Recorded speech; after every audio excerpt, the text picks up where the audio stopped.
Hi అండి, నేను ప్రాజెక్ట్లో ఇప్పుడు మనది ఏదైతే 370 ఎకరాల ప్రాజెక్ట్ ఉందో ఫేజ్ 5 దీంట్లో ఆల్రెడీ నేను వుడ్ కట్టర్ మిషన్ చూస్తున్నారు మీరు. ఈ ప్రాజెక్ట్లో ఏదైతే మనకు ఈ టానిస్ కట్ చేస్తారో ఈ కట్ చేసినటువంటి టానిస్ ని అలా వదిలేయకుండా కంపెనీ ఏం చేస్తుందంటే ఈ వుడ్ కట్టర్ మిషన్ లో పెట్టేసి ఆ వుడ్ ని మొత్తం కట్ చేసిన తర్వాత మళ్ళా అది తీసుకెళ్లి మట్టిలో కలపడం జరుగుతుంది.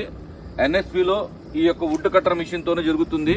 ఈ మిషన్ కూడా చూపిద్దామనే ఆలోచనతో నేను మీకు ఈ వీడియో తీస్తున్నాను.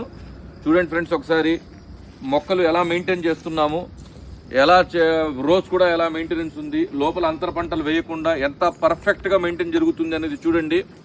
ఇక్కడ మన దగ్గర తీసుకున్న ప్రతి కస్టమర్ ఖచ్చితంగా కోటీశ్వరుడు అని ఎందుకు చెప్తున్నామంటే ఈ ప్రాజెక్టులు తీసుకున్నటువంటి వేలాది మంది కస్టమర్స్ ఎక్కడెక్కడో ఉన్నారు. కానీ వాళ్ళ ప్రాజెక్టులు వాళ్ళు లేకపోయినా నిరంతరము ప్రాజెక్టులో ఏ విధంగా మెయింటైన్ చేసి మేము దీన్ని అభివృద్ధి చేస్తున్నాం అనేటటువంటిది కూడా ఒక్క వీడియోలో మీరు గమనించవచ్చు. చూడండి మొక్కలు ఎంత ఏపుగా ఉన్నాయి, ఎంత పర్ఫెక్ట్ గా మెయింటైన్ జరుగుతుంది అనేది కూడా మీరు చూడండి. So friends, thank you. ఖచ్చితంగా మీరు ఒక ఇన్వెస్ట్మెంట్ చేయడానికి ప్రయత్నించండి. ప్రతి 22 సెంట్లలో 100 మొక్కలతోటి 8,40,5,000 రూపాయల్లో మనకు సైట్ దొరుకుతుంది. So best of luck. మీరు ఖచ్చితంగా ఒక చిన్న ఇన్వెస్ట్మెంట్ చేసుకోండి. మీ రాబోయే రోజుల్లో మీ పిల్లలు కోటీశ్వరులు అవ్వడానికి ఒక మంచి డిసిషన్ తీసుకుంటారని ఆశిస్తున్నాను friends. Thank you very much.